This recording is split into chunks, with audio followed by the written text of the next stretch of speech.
Hello students, चलिए आज फटाफट से खत्म करते हैं एनसीईआरटी क्लास 12 का एक बहुत ही जरूरी चैप्टर मानव जनन, वो भी वन शॉट में।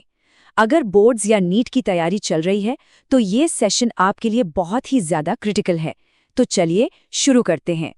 तो आज का हमारा रोड मैप कुछ ऐसा रहेगा। हम बिल्कुल बेसिक यानी इंट्रोडक्शन से शुरू करेंगे, फिर रिप्रोडक्टिव सिस्टम्स को समझेंगे और उसके बाद फर्टिलाइजेशन से लेकर पार्ट्यूरेशन तक की पूरी जर्नी को कवर करेंगे।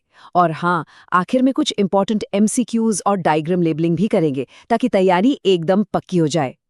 ठीक है, तो सबसे पहले ये समझते हैं कि आखिर ये ह्यूमन रिप्रोडक्शन है क्या और इसमें कौन कौन से मेजर इवेंट्स होते हैं, वो भी एक फिक्स्ड सीक्वेंस में।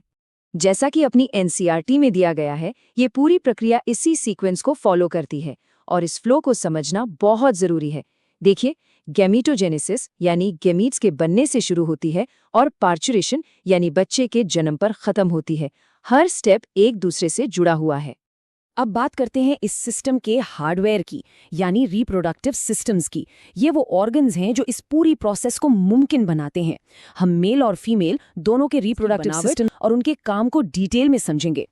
अच्छा, एक कॉमन कंफ्यूजन होता है प्राइमरी और सेकेंडरी सेक्स ऑर्गन्स के बीच में।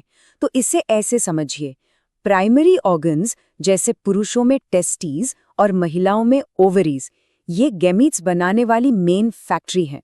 और जो सेकेंडरी ऑर्गन्स हैं वो उन गैमीट्स को ट्रांसपोर्ट करने और सपोर्ट करने वाला सिस्टम है। बस। तो चलिए मेल रिप्रोडक्टिव सिस्टम से शुरुआत करते हैं। इस डायग्राम को ध्यान से देखिए।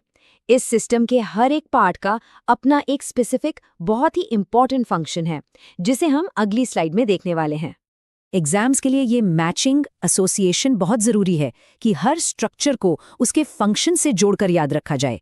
जैसे टेस्टिस का डुअल फंक्शन है, पहला स्पर्मेटोजेनेसिस यानी स्पर्म बनाना और दूसरा टेस्टोस्टेरोन हार्मोन बनाना।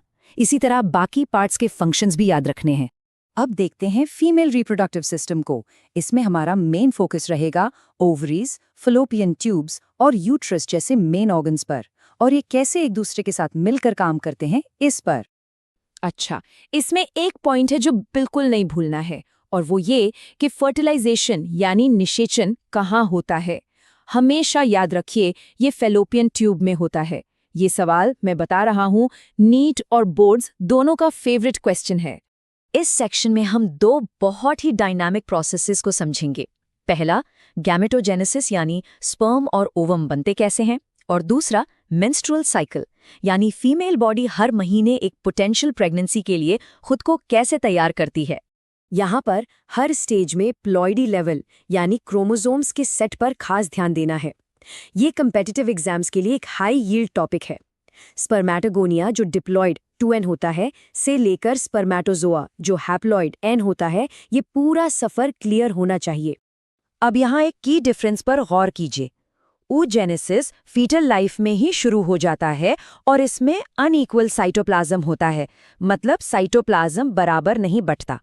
इसी वजह से एक बड़ा ओवम और छोटी पोला बॉडीज बनती हैं।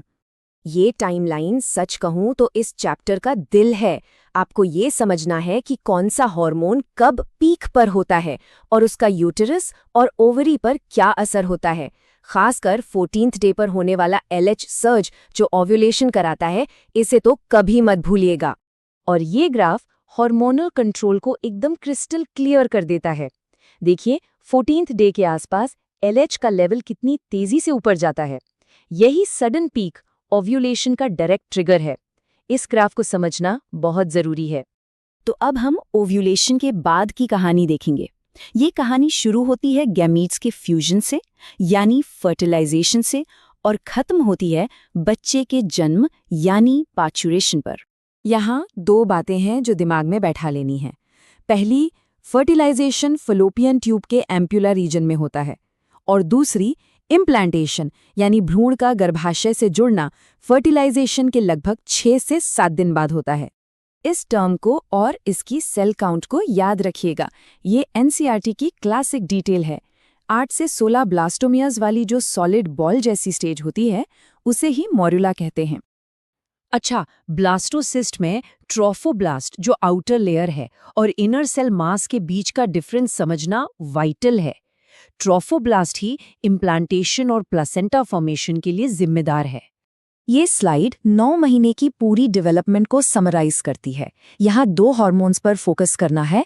एक है HCG जो प्रेगनेंसी को मेंटेन करता है और दूसरा है ऑक्सीटोसिन जो डिलीवरी के टाइम यूटेराइन कंट्रैक्शंस को स्टार्ट करता है। चलिए, अब तक जो कुछ भी पढ़ा है उसे टेस्ट करने का टाइम आ गया है। मैं एक सवाल पूछूंगा और फिर हम उसका करेक्ट आंसर और NCERT बेस्ड एक्सप्लेनेशन देखेंगे। तैयार हैं? ऑप्शंस को ध्यान से पढ़िए। सोचिए वो कौन सा हार्मोन है जिससे प्रेगनेंसी हार्मोन भी कहते हैं। प्रेगनेंसी के दौरान एंडोमेट्रियम को मेंटेन करने के लिए कौन सबसे जरूरी है?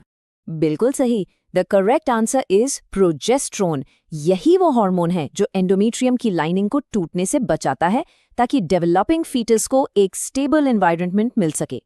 एक स्पर्म के स्ट्रक्चर को याद कीजिए। उसके हेड पर जो कैप लाइक स्ट्रक्चर होता है यानी एक्रोसोम, उसका फंक्शन क्या है और उसके अंदर क्या होता है? एकदम सही जवाब है हाइड्रोलिटिक एंजाइम्स। एक्रोसोम में भरे ये एंजाइम्स ओवम की लेयर्स को डिसॉल्व करने में मदद करते हैं जिससे फर्टिलाइजेशन हो पाता है। इनके बिना फर्टिलाइजेशन हो ही नहीं सकता। ओके, तो अब आते हैं हमारे फाइनल राउंड पर, अ रैपिड फायर राउंड। इसमें हम करेंगे डायग्राम लेबलिंग की प्रैक्टिस। स्क्रीन पर डायग्राम आएगा और आपको फटाफट उसके पार्ट्स का नाम बताना है। बोर्ड एग्जाम में डायग्राम बेस्ड क्वेश्चंस आते ही आते हैं, तो ये बहुत जरूरी है। बताइए, ये पार्ट ए क्या है? ये है एक्रोसोम। बहुत बढ़िया। अब पार्ट बी, ये जो मिडिल पीस में है, बिल्कुल सही, ये है माइटोकॉन्ड्रिया, स्पर्म का पावर हाउस। इस बड़ी सपोर्टिव सेल को पहचानिए। ये है सर्टोली सेल्स जो डेवलपिंग स्पर्म्स को न्यूट्रिशन देती है। और ये सेल्स जो बाहर है इंटरस्टिशियल स्पेस में, ये है लेडिग सेल्स जो टेस्टोस्टेरोन बनाती है। इस मोटी आउटर लेयर को क्या कहते हैं? इसे कहते हैं ज़ोना पेलुसिडा। एक्सीलेंट।